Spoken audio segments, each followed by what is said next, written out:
Animal kingdom, लेकिन हमारा अभी प्लांट किंगडम नहीं ख़त्म हो पाया है। तो हम प्लांट किंगडम को पहले ख़त्म करते हैं, फिर बाद में चालू करते हैं।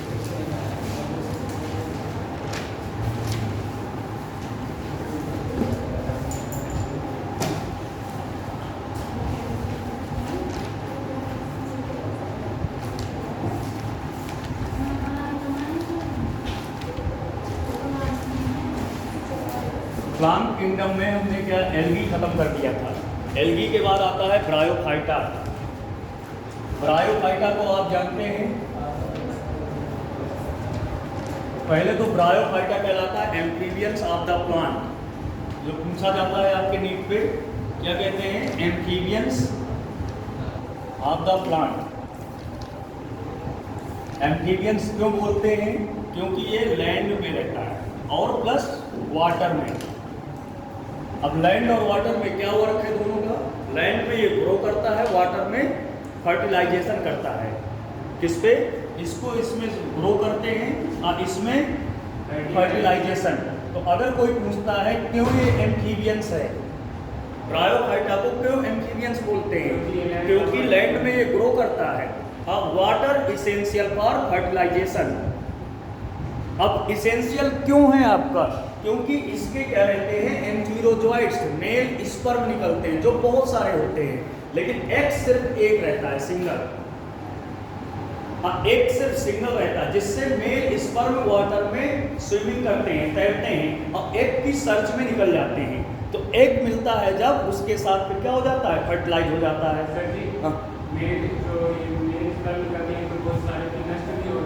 हाँ, बहुत सारे नष्ट होते हैं, सिर्फ एक फर्टिलाइज हो जाता है। एक सिर्फ जो फर्टिलाइज होगा एक के साथ, वही हमारा एक्टिव रहेगा, बाकी सब आपके डिस्ट्रॉय हो जाएंगे।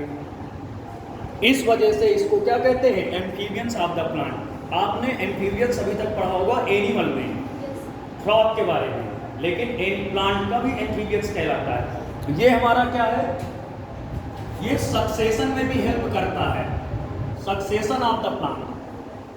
सक्सेशन क्या होता है कि प्लांट, जैसे कोई मान लीजिए अर्थ है, कहीं पर कोई आपका सरफेस है, तो सरफेस में फॉरेस्ट का ग्रो होना है, तो सबसे पहले क्या आएगा?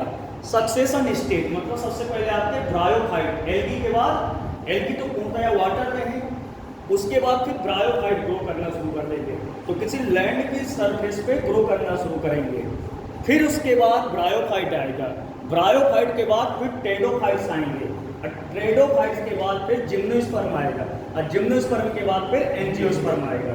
ये सक्सेशन ऑफ द प्लांट भी कहलाता है। मोस्टली इसका हैबिटेट क्या है आपका? मोस्टली हैबिटेट समझ सकते हैं, सॉइल डैम्प एरिया या कोल्ड एरिया या सैडी एरिया। तो इसको एक वर्ड से और नाम से जाना जाता है, सिसियोफाइट्स कहलाता है। हिंदी में कहते हैं नम छायादार स्थान। क्या बोलते हैं? सिसियोफाइट्स, नम छायादार स्थान। तो ब्रायोफाइट्स आर ग्रो इन सिसियोफाइट्स। नम छायादार स्थान में ग्रो करते हैं।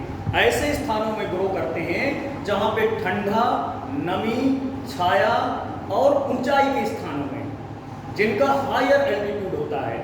हायर एल्टीट्यूड मीन्स क्या रहेगा आपका? कि समुद्र तल से ऊंचाई, सी लेवल से जितना हाइट होगा, मोस्टली आपका 1200 मीटर से ज़्यादा ही ग्रो करते हैं। जैसे आप कह दिया जाए वेस्टर्न घाट में ज़्यादा ब्रायोफाइट है। You know that hot spot of our India, 2 hot spot, western Ghat and eastern Himalaya. तो western Ghat and eastern Himalaya में ये आपके वेस्टर्न घाट में भी ग्रो करते हैं और ईस्टर्न हिमालय रीजन में। वेस्टर्न घाट के रीजन आपको मालूम होंगे कहाँ से शुरू होता है? वेस्टर्न घाट गुजरात के ताप्ती हिल से शुरू होता है और कन्याकुमारी के पालनी हिल्स तक जाता है।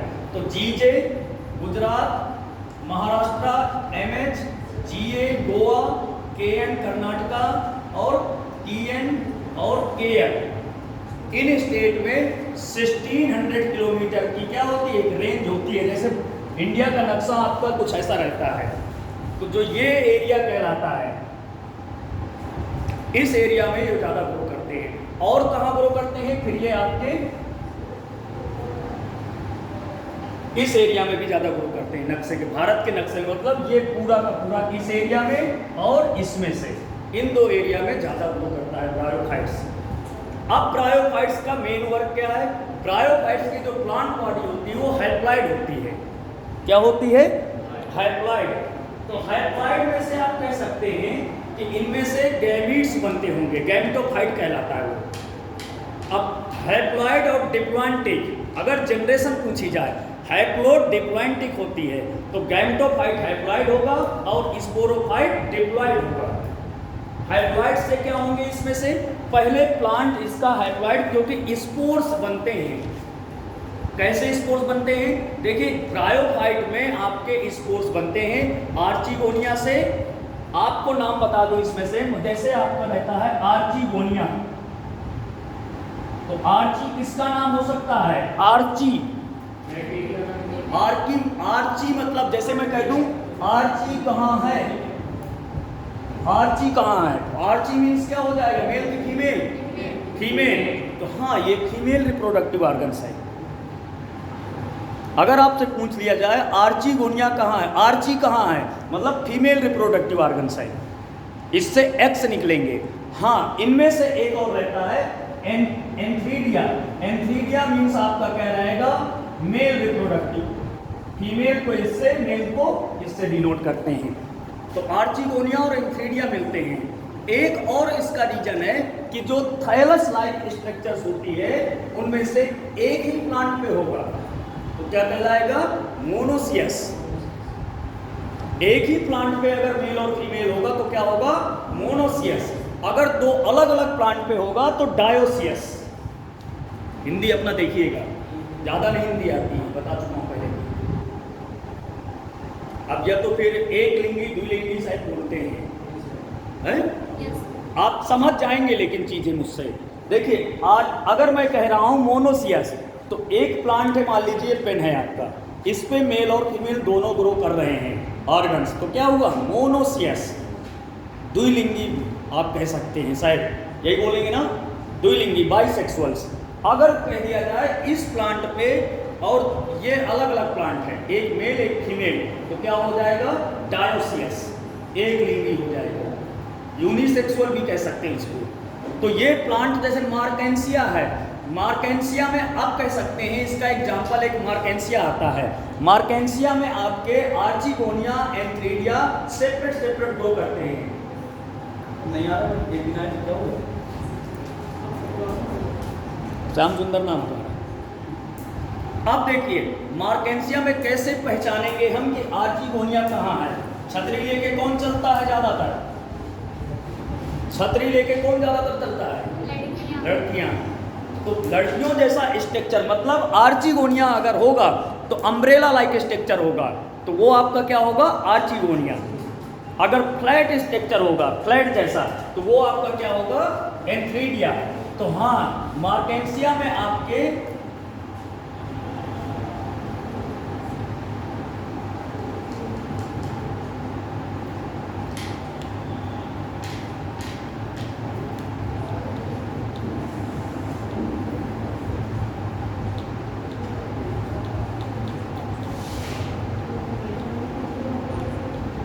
अगर यहां से ग्रो कर रहा है ये आपका और कुछ छतरी जैसा स्ट्रक्चर दिख रहा है, तो ये क्या होगा? आर्चिगोनिया। अगर कोई दूसरे उस पे ग्रो कर रहा है, मान लीजिए किसी उस पे आ रहा है, ये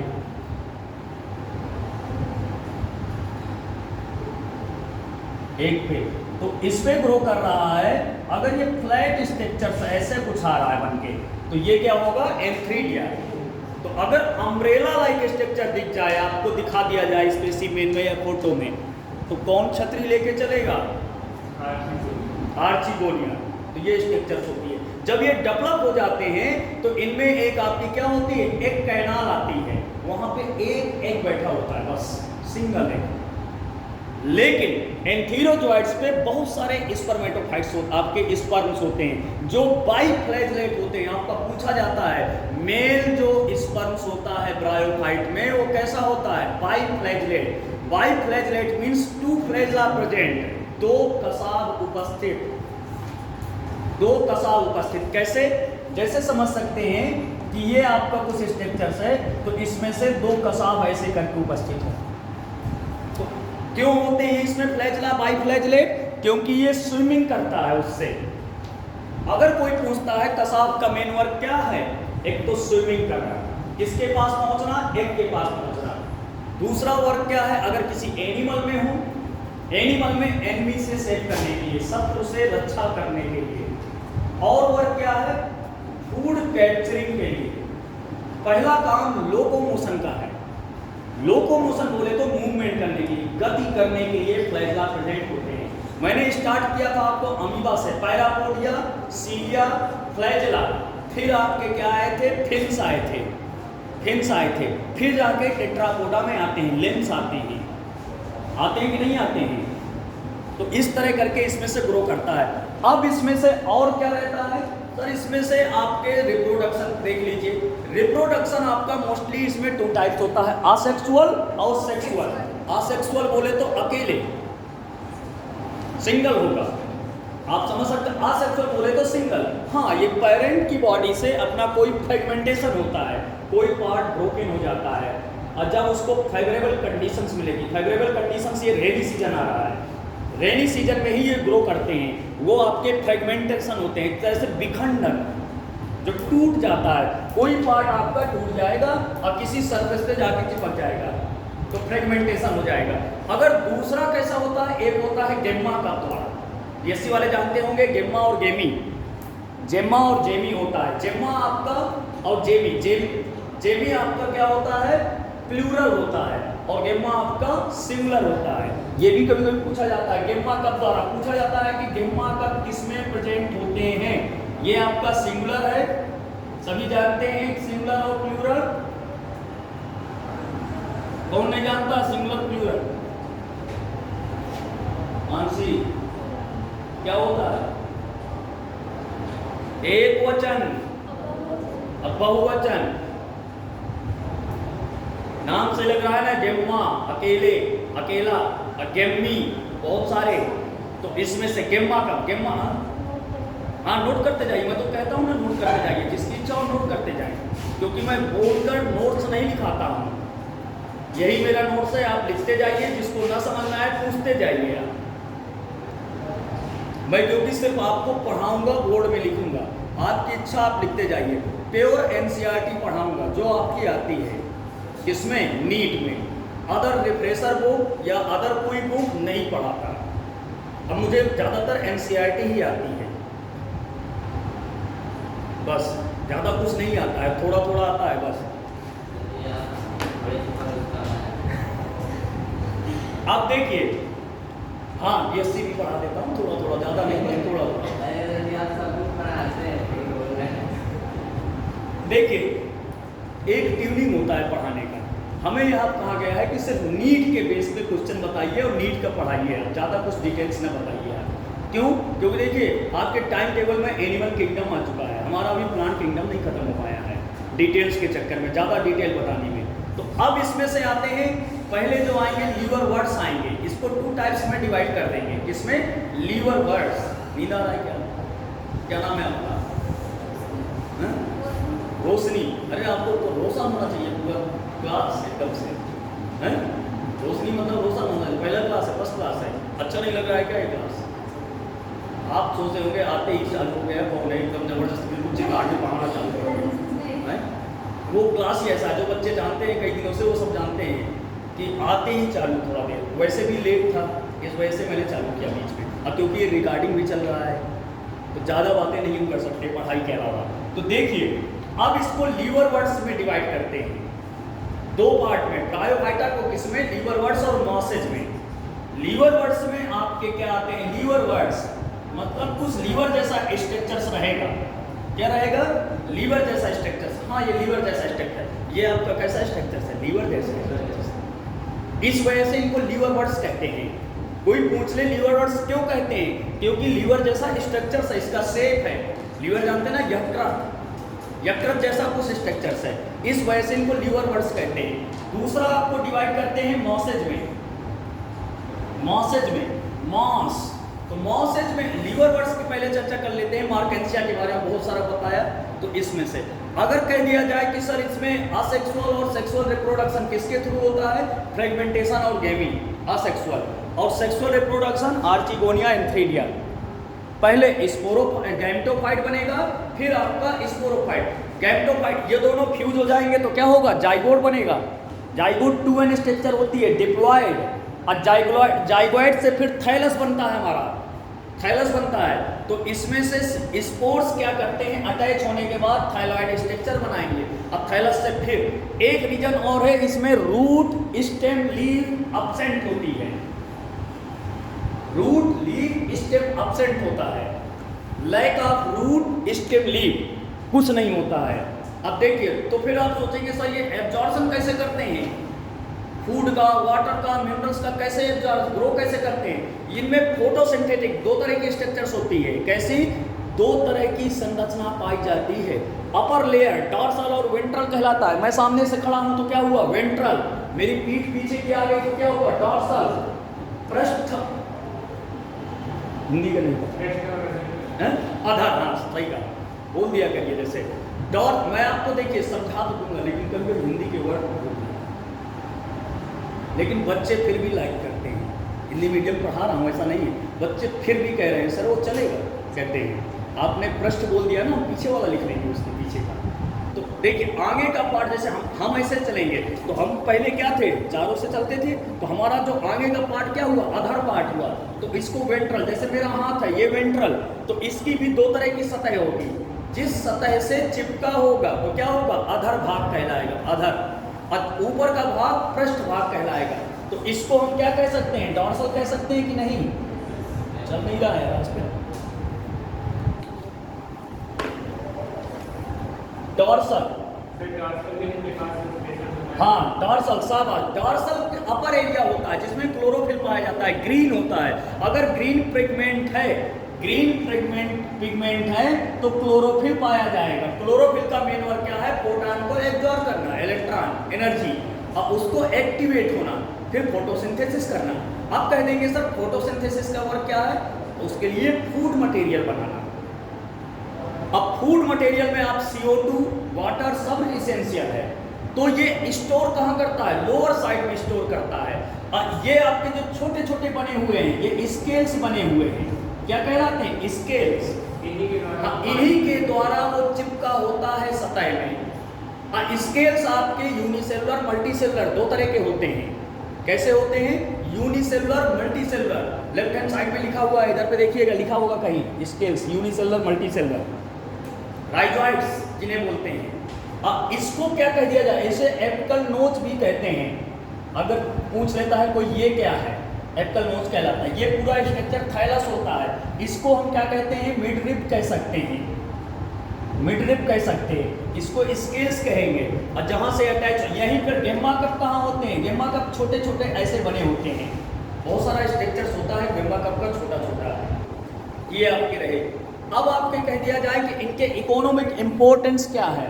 इकोनॉमिक इंपॉर्टेंस में शिप में भी ले जाने का काम करते हैं। जैसे छोटे छोटे प्लांट होते हैं, स्फेग्नम एक आता है। स्फेग्नम में क्या वाटर होल्डिंग कैपेसिटी होती है। वाटर होल्डिंग कैपेसिटी बोले तो जैसे पानी बरस रहा है तो अपने लिए थोड़ा सा पानी स्टोर कर लेते हैं ताकि ग्रीन बने रहे। तो हमारे जो इकोनॉमिक इंपॉर्टेंट के लिए काम क्या करते हैं, जैसे छोटे कोई प्लांट है टिश्यू कल्चर से, उसमें प्लांट डाल देते हैं।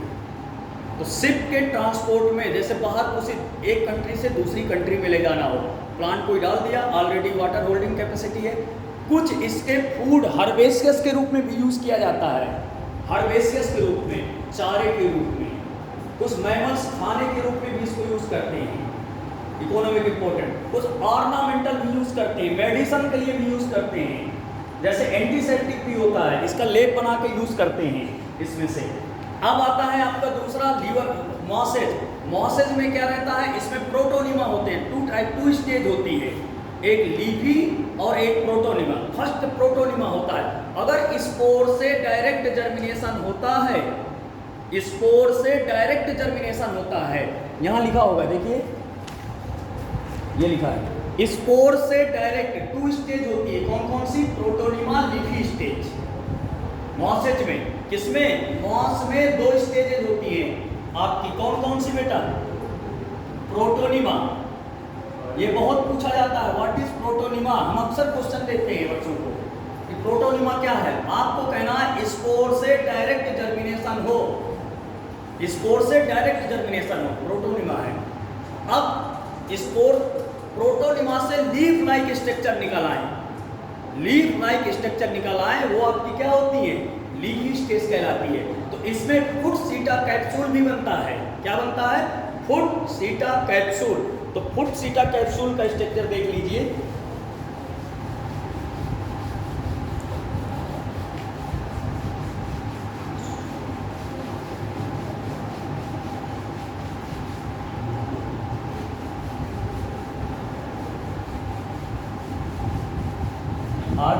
आर्चिगोनिया नहीं भूलेगा भाई, क्यों? आर्चिगोनिया तो नहीं भूल जाएगा। अगर कोई पूछ ले आर्चिगोनिया क्या है? फीमेल पार्ट किसका? ब्रायोफाइट का। तो जिसमें आर्चिगोनिया पाया जाए, आर्ची मतलब फीमेल पार्ट, आपसे कह देना। तो ये आपके क्या होंगे? अब कह दिया जाए क्या होता है। तो इसमें से स्ट्रक्चर आपकी प्रोटोनिमा बता रहा था डायरेक्ट और leafy stage, leaf like structure होती है। कुछ आपके फुट सीटा कैप्सूल ऐसे होते हैं।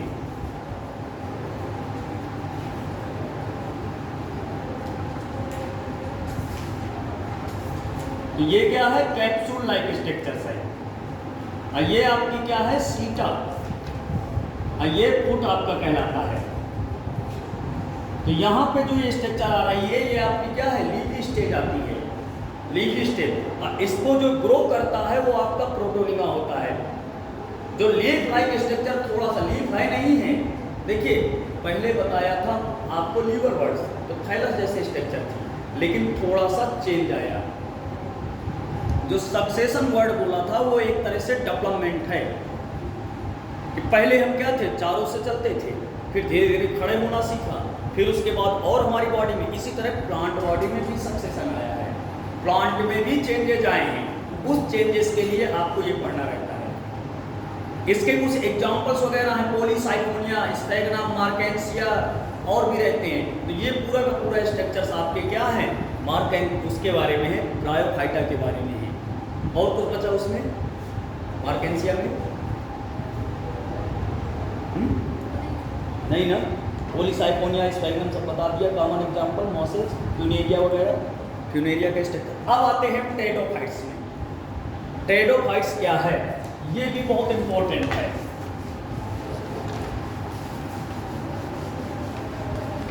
टेरिडोफाइट्स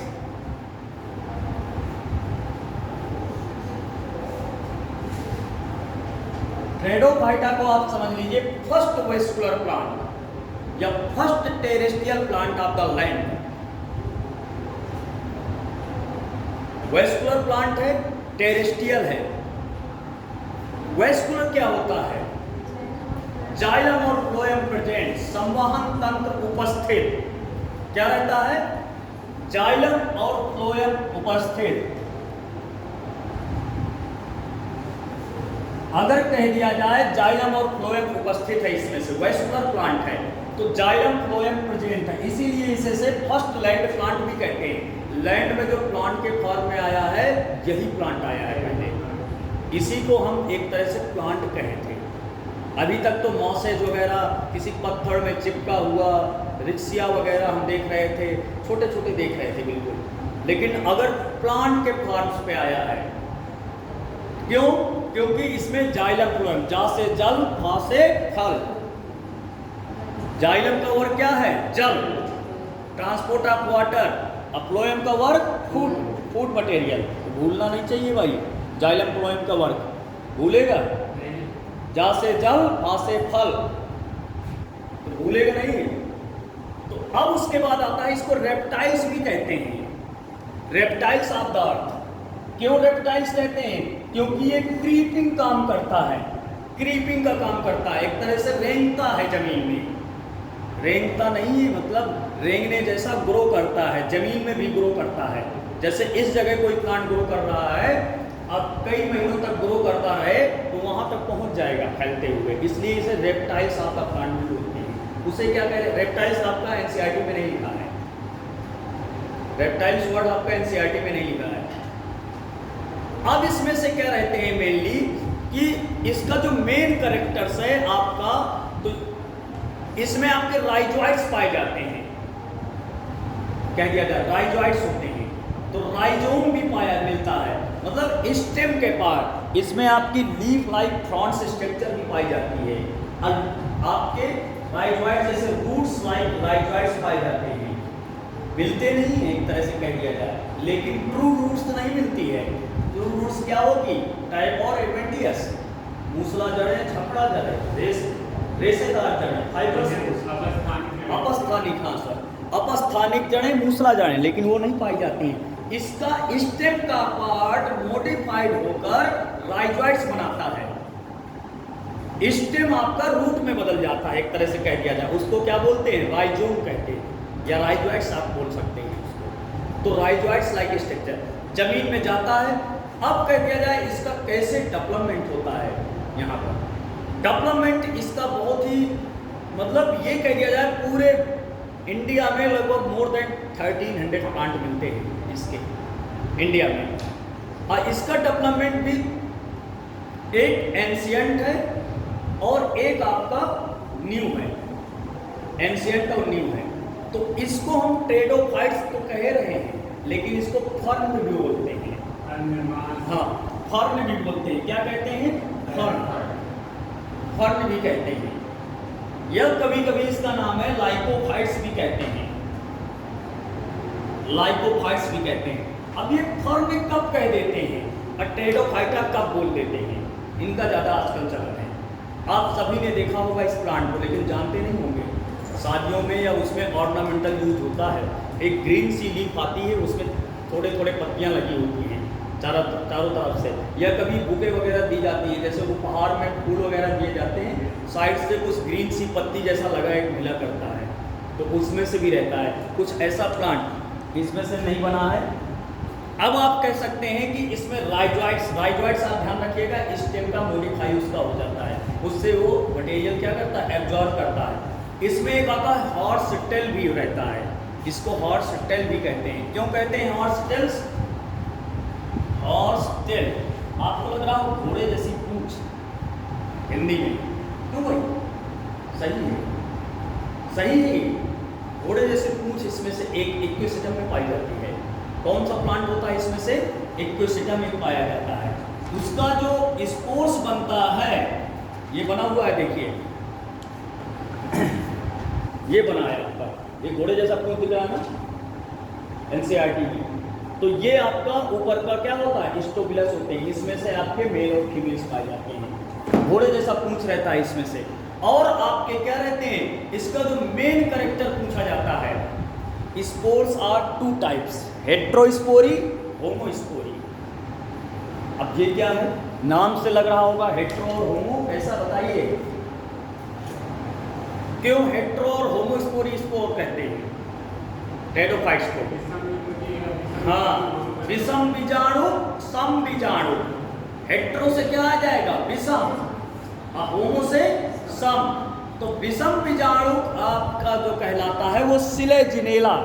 आपने सजीनी बूटी नाम सुना था, कई पौधा था, टेडोफाइट्स ही थे, सजीनी बूटी, सजीनी बूटी। आप आज तक 11 पढ़ के आ गए हैं, 12 पढ़ के आ गए हैं, बीएससी भी कर रहे होंगे, कुछ किसी टीचर ने ना बताया होगा है, क्योंकि रटंत विद्या ज़्यादा चलती है वहाँ, हाँ घिसंत बुद्धि रटंत विद्या, मेरा एक कोटेशन है, ज़्यादा रट लो और घिस जाओ, बुद्धि को घिस डालो, तो क्या बचेगा, मतलब घिस जाएगा कुछ बचेगा नहीं।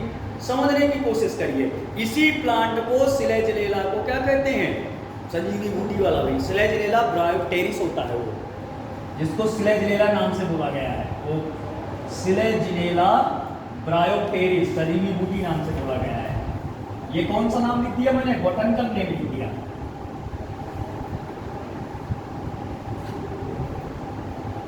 जानते हो क्यों अंडरलाइन कर दिया?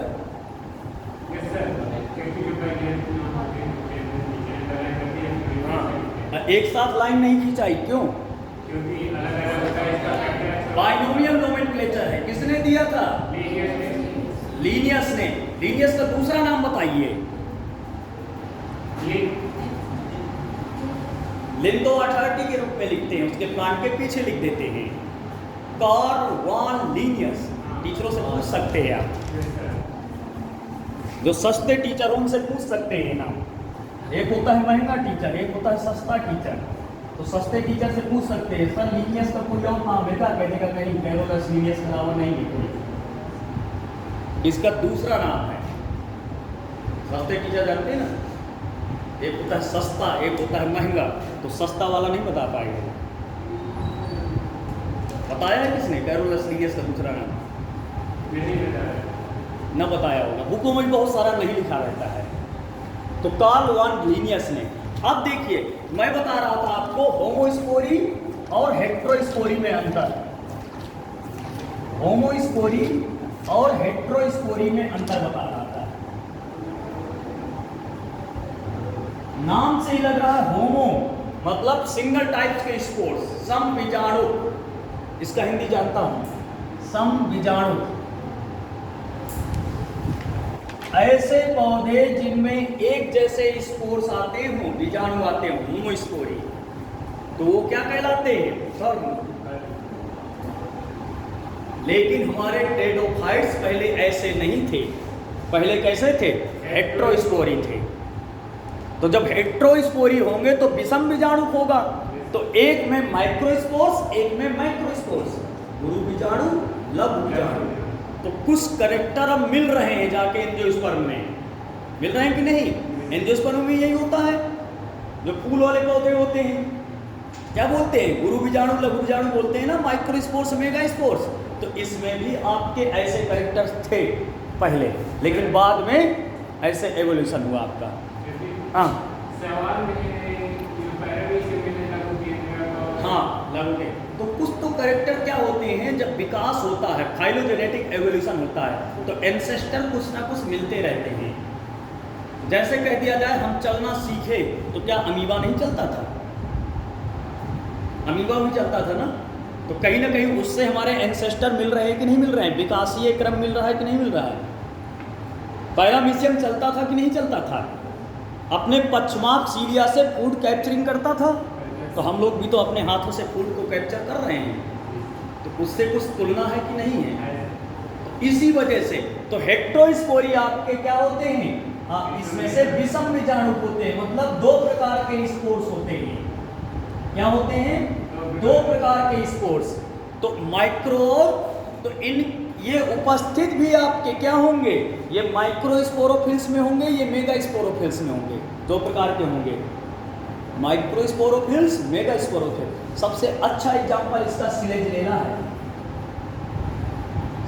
सिलेजनेला है, सिलेजनेला।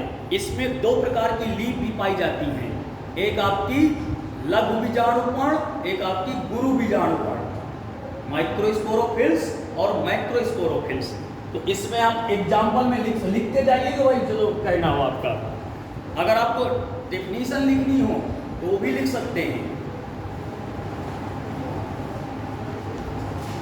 इसमें तो एक ही प्रकार की लीफ, एक ही प्रकार के बीजाणु, लेकिन इसमें दो प्रकार के बीजाणु। दो प्रकार के बीजाणु दो जगह पाए जाएंगे, दो लीफों में पाए जाएंगे, एक ही पौधे में। एक तरफ की लीफ आपकी क्या हो जाएगी? लघु बीजाणुपर्ण, दूसरी तरफ की गुरु बीजाणुपर्ण। तो उनके नाम भी देख सकते हैं आप, माइक्रोस्पोरोफिल्स, माइक्रोस्पोरोफिल्स और मेगास्पोरोफिल्स, मेगास्पोरोफिल्स। तो इनसे स्पोर भी अलग अलग निकलेगा, क्यों भाई? जब दो तरह की लीफ होंगी तो दो तरह के स्पोर्स भी निकलेंगे। अपने जो एक बार एक क्वेश्चन पूछा गया था हमसे इंटरव्यू में कि आप बांदा जिले से बिलोंग करते हैं। मैंने कहा बताइए बांदा जिले में कौन सा टेडोफाइट्स मिलता है। मैंने जो डाइवर्सिटी का स्टडी किया है प्लांट और एनिमल्स का, बहुत सारा जंगलों में टहलना इधर उधर, वैसे भी अपने बांदा डिस्ट्रिक्ट में सिर्फ 2% डाइवर्सिटी है, ध्यान रखिएगा। कितनी डाइवर्सिटी? ओनली 2%, 3 1। 2.31 है सिर्फ, मैंने बताया था आपको। बांदा डिस्ट्रिक्ट में 2.31 है ओनली, बस। कितनी डाइवर्सिटी चाहिए? 33%। 33% जंगल चाहिए एक मानव के लिए, एक समाज के लिए हमारे भारत में। लेकिन बांदा जिले में कितनी है? तभी तो जुलाई का महीना चल रहा है। पानी देखा है कभी? नहीं देखा ना। जब डाइवर्सिटी ही नहीं होगी तो कैसे बनेगा मानसून? और काट लीजिए और नेताओं को वोट दे दीजिए, जितने नेता उतने ज़्यादा बहुत सारे, तो और अच्छे लोगों को। इसलिए कहता हूँ ना, जब डाइवर्सिटी ही नहीं है तो प्लांट ही नहीं होगा। अब प्लांट नहीं होगा तो एनिमल कहाँ से आ जाएगा? एनिमल के लिए फूड क्या है? प्लांट है। कि आप खाना देने जाते हैं उनको जंगल में? वो एक प्लांट ही होगा। तो जब डाइवर्सिटी हमारी इतनी कम है तो सब, जो बांदा जिले में मैंने देखा है, साल्विनिया नाम का एक प्लांट देखा है। साल्विनिया, इधर लिख दूं, साल्विनिया, ये आपका मिलता है बांदा डिस्ट्रिक्ट में। क्वाड्रेट लीफ पाई जाती है, चतुष्क पत्तियां पाई जाती हैं। 4 पत्तियां चारों तरफ घूमी हुई ऐसे, जैसे एक पत्ती ऐसे फिर ऐसे, चतुष्क छोटी छोटी। और ये मार्शी एरिया में ग्रो करता है। मार्शी बोले तो दलदल जमीन में, थोड़ा मिट्टी पानी, कीचड़ जैसी जगह में। अब कैसा कीचड़? जहाँ पे शुद्ध पानी हो, नाली का कीचड़ ना हो, तालाब का। क्योंकि ये इंडिकेटर का भी बहुत काम करते हैं, पोल्यूशन का। जैसे लाइकेन आपके एयर पोल्यूशन में नहीं उगता है, और ये ब्रायोफाइटा टेरोफाइटा आपके पोल्यूशन एरिया में नहीं उगेगी। जहाँ पे ज़्यादा सल्फर होगा, आपके फास्फोरस होगा, उनमें नहीं उगेगी। डिटर्जेंट में तो यही होगा ना, सल्फर, फास्फोरस, आपके बहुत सारे डिटर्जेंट जो रहते हैं, तो उनमें से ग्रो नहीं करेगा। लाइकेन भी आपके। तो ये प्लांट, अगर कोई पूछता है बांदा जिले में कौन सा टेरोफाइट्स है, साल्विनिया है। ये दलदल जमीन में उगता है। इसका मेन कैरेक्टर क्या है? स्पोरोकार्प प्रेजेंट होते हैं। स्पोरोकार्प प्रेजेंट होते हैं, जिसमें से स्पोर्स होते हैं। बीएससी वालों ने पढ़ा होगा स्पोरोकार्प। आप सब इंटर में बीएससी है, इंटर में इस साल इंटर कर रहे हैं, हो गया है। अब क्या कर रहे हैं? बीएससी। स्पोरोकार्प नहीं पढ़ा? चलिए पढ़ेंगे धीरे धीरे। जब बालक यूं ही प्रकट करता जाएगा तो स्वतः शून्य पे आ जाएगा। हाँ, फिर शून्य से स्टार्ट करिए। 1 2 3 4 5 6 7 8 9। मैंने हमेशा बोला है और यहाँ बोलता भी हूँ, थोड़ा सा ज़्यादा कमेंट्स करता हूँ कि सस्ते टीचर मत ढूंढिए, उतने ही पैसे में अच्छे टीचर भी मिलेंगे। लेकिन इंडिया की रीत क्या है? हिंदुस्तान भेड़िया धसा है। जहाँ पे 50 बैठा होगा वहीं पे घुस के बैठेगा जाके, और जहाँ पे 10 बैठा होगा सोचेगा उसको कम आता है, इसी वजह से 10 बैठेंगे। पहले क्वालिटी भी चेक करिए कि हर एक टीचर के यहाँ जैसे पढ़ते हैं आप लोग या जाते हैं, मैं कहता हूँ 2-2 3-3 दिन ट्राई करिए सब टीचरों के यहाँ। पूछिए कैसा आता है, क्वेश्चन पूछिए उससे, तब आप पढ़ने। क्योंकि टीचर आपका भविष्य होता है। आपको बता दूँ, मैंने जो सीखा है पढ़ाना या बोलना या बताना, अपने टीचरों से सीखा है कि कैसे पढ़ाना है, क्या करना है। और जब वो नॉलेज आपका बॉइलिंग होने लगेगा कुछ सालों बाद, 8-10 सालों 15 सालों बाद, तो ऑटोमेटिक आपको वो टीचर पसंद होने लगेंगे। कुछ टीचर बोर्ड में आपको बहुत अच्छे से समझाएंगे, कुछ टीचर बढ़िया सा नोट्स बनाएंगे। तो नोट्स तो बुकों में भी लिखा रखा है। अगर ब्रायोफाइटा के बारे में एक आ जाए कि ब्रायोफाइटा के बारे में लिखिए, तो आप क्या 10 लाइन नहीं लिख पाएंगे आप में से, जो मैंने समझाया। ये टेडोफाइट्स के बारे में लिखने को आ जाए तो नहीं लिख लेंगे। हम इसी को लिखाना चालू कर देता, हेडिंग डाल के लिखो, हेडिंग डालो, तो क्या होता? आप लिख के रख लेते, कभी नहीं पढ़ते। 90% बच्चा, ये मेरा अनुभव कहता है, वो लिख के रख लेता है, पढ़ता एग्जाम टाइम में बस। ये तो पढ़ता ही नहीं है। पढ़ते ही भाई मनीष बहुत कम पढ़ते हैं। क्यों? कहते लिखा तो रखा है नोट्स बढ़िया, तो बाद में कभी आता ही नहीं है। इतनी व्यस्तता, इतना बिजी रहते बच्चे कि उनको बात आता ही नहीं है। कभी आता है बाद में? कभी नहीं आता है। इसलिए मैं कहता हूँ ना, एनसीईआरटी, अगर नीट का एक क्लास है तो आप एनसीईआरटी बुक परचेस करिए, रोज़ बोलता हूँ, आप उसको पढ़ना चालू कर दीजिए। हिंदी इंग्लिश दोनों आ रही है। आप फिर मुझसे पूछिए, अदर टाइम में पूछे, जैसे क्लास के टाइम में टाइम नहीं मिलता मुझे पढ़ाते पढ़ाते, तो आप अदर समय में पूछिए। जैसे सुबह टाइम फ्री रहता हूँ, कोई कॉलेज नहीं जा रहा हूँ, कुछ नहीं, उस समय पूछ सकते हैं आप, कभी भी पूछ सकते हैं। ऐसा नहीं कि सिर्फ क्लास में आया हूँ तो अभी भी बताऊँगा, कभी भी किसी भी समय आप पूछ सकते हैं, कोई भी डाउट, कुछ भी। इसमें क्या होता है, पूछने वाले को कभी कोई नहीं डांटता। अब देखिए, इसमें से और भी कुछ एग्जाम्पल्स आते हैं कि इनके और भी क्या हैं। तो सिलेजिलेला हो गया आपका, साल्विनिया हो गया, इक्यूसिटम हो गए, कुछ आपके इसी तरह से कुछ आपके टीरोप्सिडा आते हैं। टीरोप्सिडा में क्या होंगे, इसमें टेरिस वगैरह, ड्रायोप्टेरिस वगैरह नीचे लिखे होंगे, देखिए इसमें से। एक आपका और आता है लाइकोप्सिडा, जैसे इसमें फॉसिल एक आता है, साइलोटम, लिविंग फॉसिल है। लिविंग फॉसिल क्या होता है, जो प्लांट पहले नहीं मिला था, डेट हो गई थी, ऐसा साइंटिस्टों ने माना था 100 ईयर तक, लेकिन कहीं से फिर मिल गया, वो क्या कह रहा है, लिविंग फॉसिल हुआ। तो इसमें एक प्लांट बहुत फेमस है, साइलोटम न्यूडम। साइलोटम न्यूडम, ये कंपटीशन में पूछा जाता है कि लिविंग फॉसिल के बारे में नाम बताइए। साइलोटम न्यूडम है, टेडोफाइट्स का एक प्लांट है, साइलोटम न्यूडम। ये वेस्टर्न घाट में मिलता है। हर चीज़ वेस्टर्न घाट, ईस्टर्न घाट क्यों कहते हैं, क्योंकि 40% स्पीसीज वेस्टर्न घाट में एंडेमिक है। एंडेमिक बोले तो स्पेसिफिक जियोग्राफिकल एरिया में पाया जाने वाला प्लांट या एनिमल्स, किसी विशेष प्लेस में पाया जाने वाला कोई भी प्लांट या एनिमल्स जो पूरे वर्ल्ड में कहीं ना मिलता हो, वो एंडेमिक कहलाता है। इस वजह से वो क्या होते हैं, स्थानिक जातियां हिंदी में कहते हैं, ऐसी जातियां जो किसी विशेष प्लेस में मिलती हैं।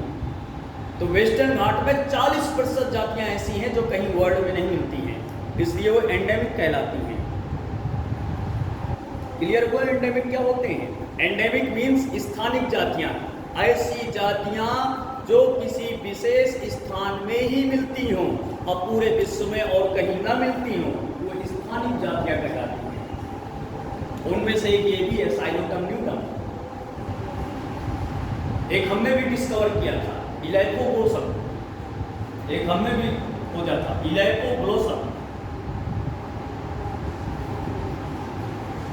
आप कभी नाम डाल के सर्च करिएगा, देवेंद्र इलैकोब्लोसम, इतना वाली लिखिएगा, आ जाएगा आपका नाम क्या है? हाँ, ये प्लांट हमने डिस्कवर किया था वेस्टर्न घाट में। सच्ची बात है भाई, झूठ नहीं बोलते हैं। बिलीव ना हो तो अभी मोबाइल करके सर्च कर लीजिए। बाकी बहुत सारे बच्चे जानते हैं, पढ़ाई में भी बैठे हैं, आज कुछ आए नहीं है। PHO, ELAPHO, GLOSSUM,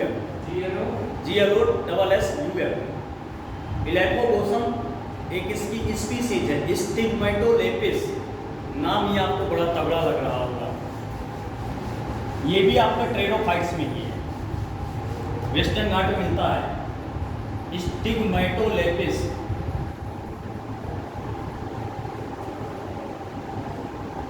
ये एंडेमिक है, इलैकोब्लोसम स्टिग्मेटोलेपिस एंडेमिक स्पीसीज है। इसकी डिस्कवरी किया गया कर्नाटका में, वेस्टर्न घाट में,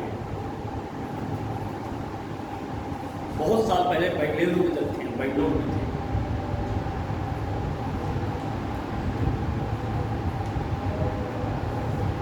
अब ये तो हो गया आपका, और क्या बचा इसमें से, होमोस्पोरी, हेटेरोस्पोरी हो गया, थाइलस हो गया, ड्रायोप्टेरिस बता दिया, स्पिनोलाइकोपोडियम, सिलेजिलेला हो गए हैं, इक्कोसिटम बता दिया, जिम्नोस्पर्म में आते हैं, ये लिख लिया।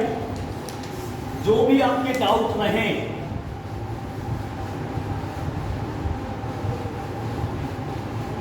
कोई भी डाउट्स रह जाए आपके, अगर किसी भी टॉपिक्स पे या कोई लाइन आपको समझ में ना आए, हिंदी या इंग्लिश में आप बोलिए। हिंदी आती नहीं, लेकिन मैं आपको समझा दूंगा, उसको एक्सप्लेन कर दूंगा, समझता हूँ क्या कहना चाहते हैं आप, उसको मैं एक्सप्लेन भी कर दूंगा, आपको समझ में आएगा। लेकिन टिपिकल हिंदी बाना वाली नहीं आती है, बस ये है जिससे बच्चे लाइक करते हैं। टिपिकल हिंदी जिसे बोलते हैं बहुत, वो बिल्कुल नहीं आती है। हाँ, हालांकि आप कह देंगे क्या बाहर से हैं, ओरिजिन बांदा ही है, लेकिन एजुकेशन और टीचिंग बहुत सालों तक 10-15 साल बाहर हुई है, इस वजह से वो भूल गए हैं सब चीज़ें। लेकिन आप अगर पूछेंगे तो जरूर आपको सेटिस्फाई करूँगा। आपको मैं कहता हूँ कोई भी क्वेश्चन लाइए आप, बायोलॉजी का, जूलॉजी, बॉटनी, कोई भी बीएससी एमएससी तक का कोई भी क्वेश्चन लाइए, कंपटीशन का लाइए आप, आपको मैं बताऊँगा। कोई भी क्वेश्चन जूलॉजी बॉटनी का कुछ भी, आपको एनसीईआरटी के अलावा भी लाइए आप कि सर ये क्या होता है, इसका प्रोसेस क्या होता है। आप बेधड़क पूछिए, क्योंकि पूछने से आपको क्या होगा, आपको सेटिस्फैक्शन मिलेगा पूछने से। अब आते हैं जिम्नोस्पर्म में। देखिए जिम्नोस्पर्म ये क्या होते हैं जिम्नोस्पर्म, और अच्छे से लिखूं, इनको अनावृत बीजी कहते हैं हिंदी में। क्या कहते हैं? अनावृत बीजी। अनावृत बीजी। जिनमें बीज अनुपस्थित होता है। हाँ, जिनमें से बीज नेक्ड होता है, उपस्थित नहीं, अनावृत। लग रहा होगा कि जिसमें बीज की कोई भित्ति नहीं है, फल भित्ति नहीं पाई जाती है, नग्न बीज होता है। ये क्या कहलाते हैं? नेकेड सीड होते हैं, इनको बोला जाता है नेकेड सीड। या लैक ऑफ ओवरी, वो आपके फ्रूटवाल आपकी लैक्स होती है, अंडाशय जो फल भित्ति आपकी क्या रहती है, अनुपस्थित होती है इन पौधों में। नग्न बीज या फल भित्ति अनुपस्थित। फल भित्ति का एक नाम और है, पेरिकार्प भी कहते हैं। पेरिकार्प ये बोलते हैं ना। Pericarp are 3 types, epicarp, mesocarp, endocarp. बाह्य भित्ति, मध्य भित्ति, अंतःभित्ति। जानते हैं मैंगो क्या है? मैंगो जो खाते हैं कौन सा पार्ट खाते हैं? मध्य भित्ति। मीजोकार्प खाते हैं। नारियल अंतःभित्ति, नारियल में अंतःभित्ति खाते हैं, हमेशा ध्यान रखिएगा। नारियल में कौन सा है? अंतःभित्ति खाते हैं। अब ये आपका जिम्नोस्पर्म, इसका मेन कैरेक्टर्स है जिम्नोस, स्पर्म, नग्न सीड। अब इसमें भी आपके जाइलम फ्लोएम मिलते हैं। केला और सेब को उत्पादित पाया जाता है। हाँ, केला आपका क्या होता है, पार्थियोजेनेसिस से आता है। हाँ, उसी से आप खाते हैं। कुछ एक्सेप्शन हैं, जैसे कहते हैं अपवाद हैं, 1-2 चीजें। जैसे आप असत्य फल, जैसे आप कह सकते हैं एप्पल भी आपका पुष्पासन है, थैलेमस पार्ट से। जैसे पियर आप कह सकते हैं, पियर नाशपाती जिसे बोलते हैं, उसमें भी रहता है। ऐसा नहीं कि सीड नहीं होता है, उसमें सीड अंदर ग्रो करता है, उसकी फ्रूटवाल भी रहती है। जो टाइट सा पार्ट होता है ना, वो फ्रूटवाल होता है। अब इसमें से आपके बीज होते हैं, अगर उनको कहीं ऐसा बोला गया कि पॉइजनस है यहाँ। हाँ, ऐसा बोला गया है कि कैंसर हो जाता है। ऐसा बोला गया है। हम ये नहीं डायरेक्ट कह सकते हैं कि कैंसर हो ही जाएगा, क्योंकि कैंसरस सेल्स क्या होती है, एबनॉर्मलिटीज लाती हैं। हाँ, जब उनको क्या एबनॉर्मल ग्रोथ लाती है। मान लीजिए ये मेरा हाथ है, अब यहाँ पे माइटोसिस हो रहा है, समसूत्री विभाजन हो रहा है, कोई क्रोमोसोम्स आपका क्लियरिटी में सेल्स नहीं डिवाइड कर रहा है, तो क्या होगा, असामान्य वृद्धि करने लगेगा, वही कैंसरस हो जाएगा। जरूरी नहीं होता है कि कैंसरस सभी को हो जाए।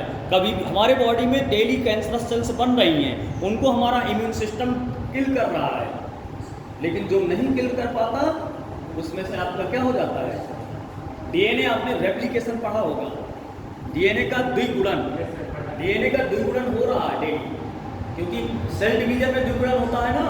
कौन सी फेज में? कोशिका के विभाजन में कब डीएनए का द्विगुणन होता है? हिंदी में सुनिए,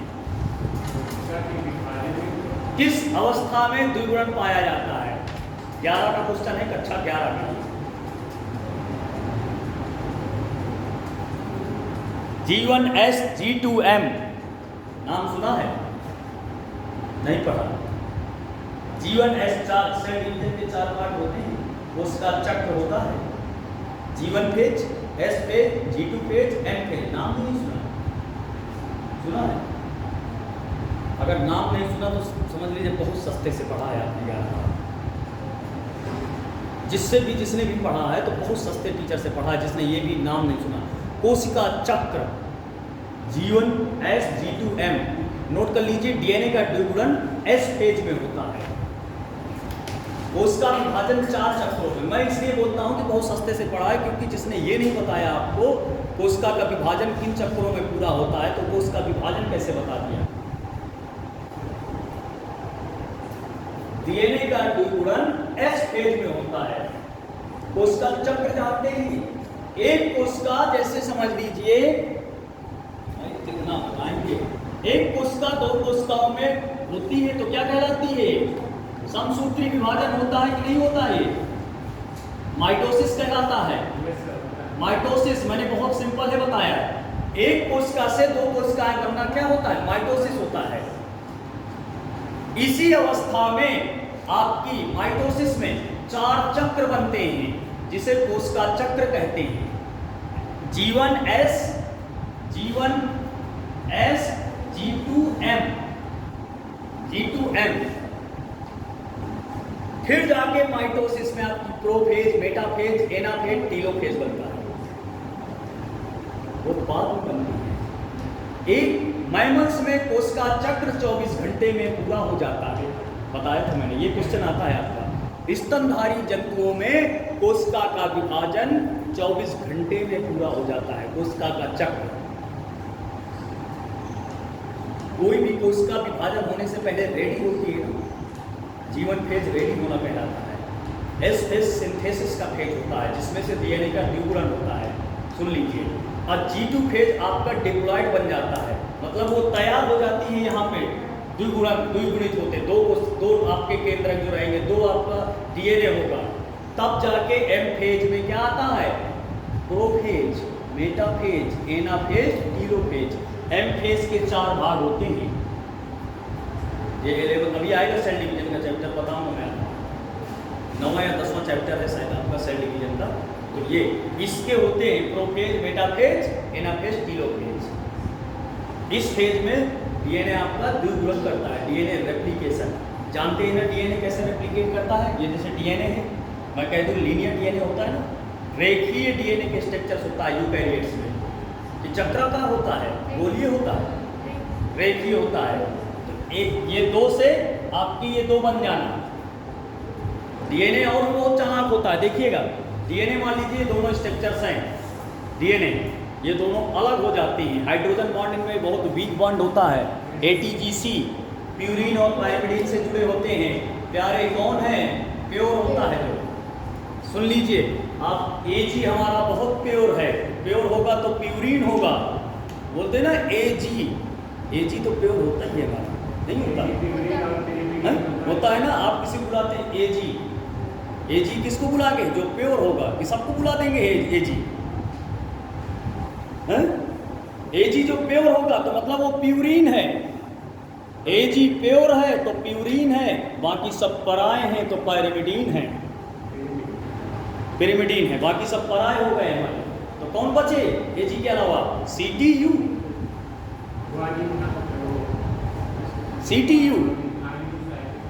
अरे मैं जो बोल रहा हूँ CTU, साइटोसिन, थाइमिन, यूरेसिल। आप मेरा सुनिए भाई, आप काउंट कर रहे हैं, मैं आपको कह रहा हूँ ना CTU। AG प्योर है तो प्यूरिन हुआ, याद बना रहेगा, बहुत पूछा जाता है। AG प्योर है, किसको, सबको AG कह के बुलाते हैं, नहीं बुलाएंगे ना, कोई बुलाता है, कोई बुलाता है, नहीं बुलाता है? लाओ पानी दे दो, एक मिनट इससे कर लूँ।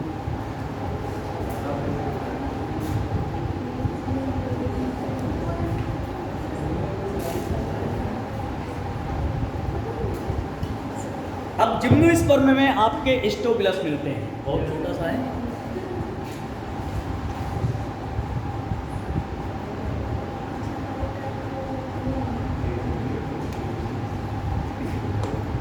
सिखाने के लिए बेटा सब सीखा है, जैसे बच्चों को कहते हैं ना ट्रिक बता दीजिए कैसे याद रहेगा। AG प्योर है तो प्यूरिन है, बाकी सब पराए हो गए हमारे, CTU पराए, बाकी जो बचते हैं AG के अलावा उनको आप पायरिमिडीन कह सकते हैं। इंटर में बताया किसी ने?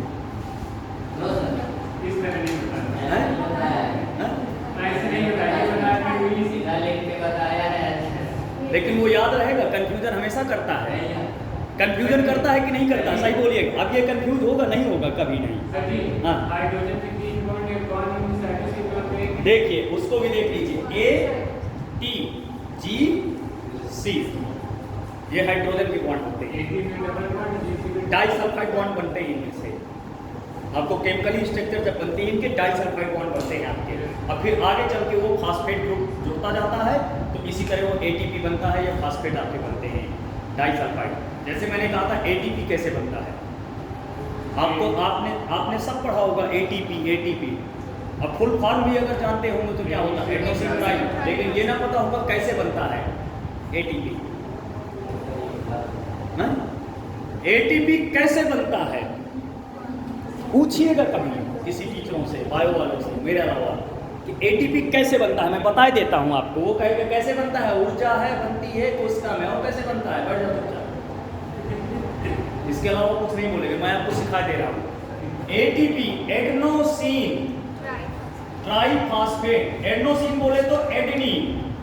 एडेनिन में शुगर आपका अटैच हो जाएगा। कौन सा शुगर, पेंटोज शुगर, राइबोज या deoxyribose, these are called pentose sugar.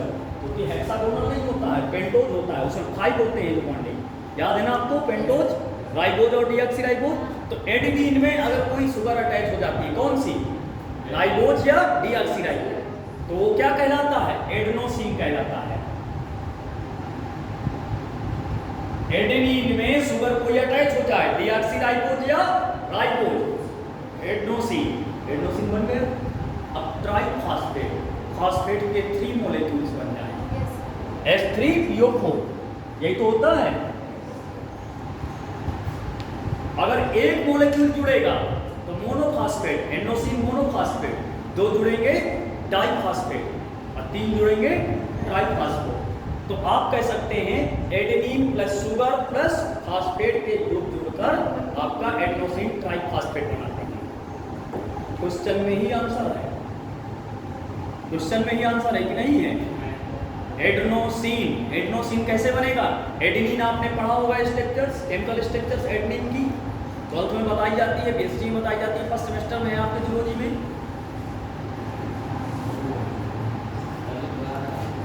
याद नहीं है कुछ ना।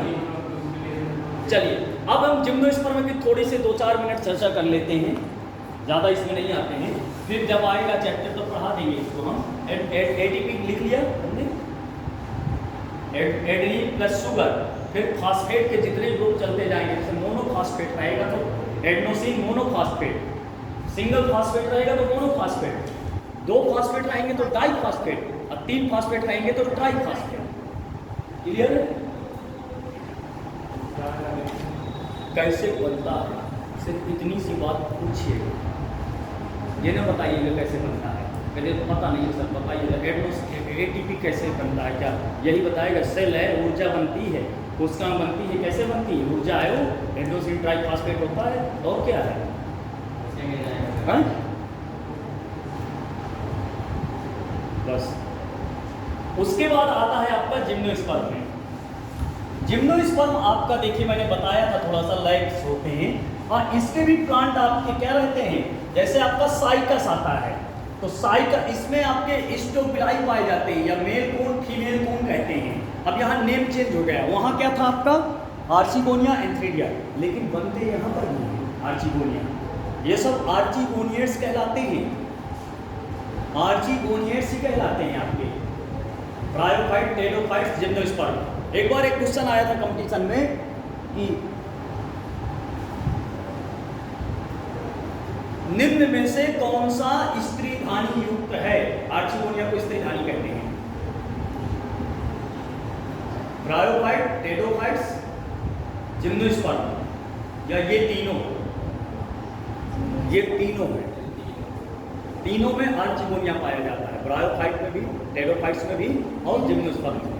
आपका एक पेपर भी है फर्स्ट या सेकेंड सेमेस्टर में BSc में, आर्चिगोनियस, स्त्रीधानी युक्त पादप, है कि नहीं है। अभी जो न्यू एजुकेशन पॉलिसी से कौन कौन पढ़ रहा है, BSc सेकेंड सेमेस्टर किसको देना है पेपर, कोई नहीं है, कोई नहीं पढ़ रहा BSc सेकेंड सेमेस्टर। चलिए उसके बाद आता है आपका चलिए नहीं पढ़ रहा है, अच्छी बात है। अब देखिए साइकस जैसे इसमें से, तो साइकस आपका लिविंग फॉसिल है, लेकिन ज़्यादा एक पूछा जाता है गिंगो बाइलोबा भी एक लिविंग फॉसिल है। कौन सा? गिंगो बाइलोबा। गिंगो बाइलोबा आपका लिविंग फॉसिल है। इसमें जो क्वेश्चन बहुत सारा पूछा जाता है, लिविंग फॉसिल है, ये भी आपका साइकस। इसमें से मेगा स्पोरोफिल्स, माइक्रो स्पोरोफिल्स मिलते हैं। इनके मेल और फीमेल को मेल कोन फीमेल कोन बोलते हैं। मेल कोन फीमेल कोन, नर शंकु मादा शंकु हिंदी में। मेल कोन या मेल स्टोबिलाई फीमेल स्टोबिलाई भी कह सकते हैं। स्टोबिलाई, हाँ देखो फोन आने लगे।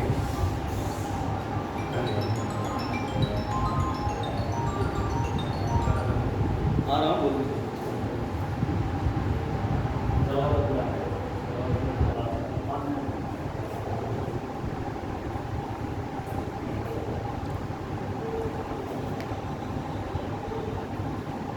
बंद करिए इसको बीच में।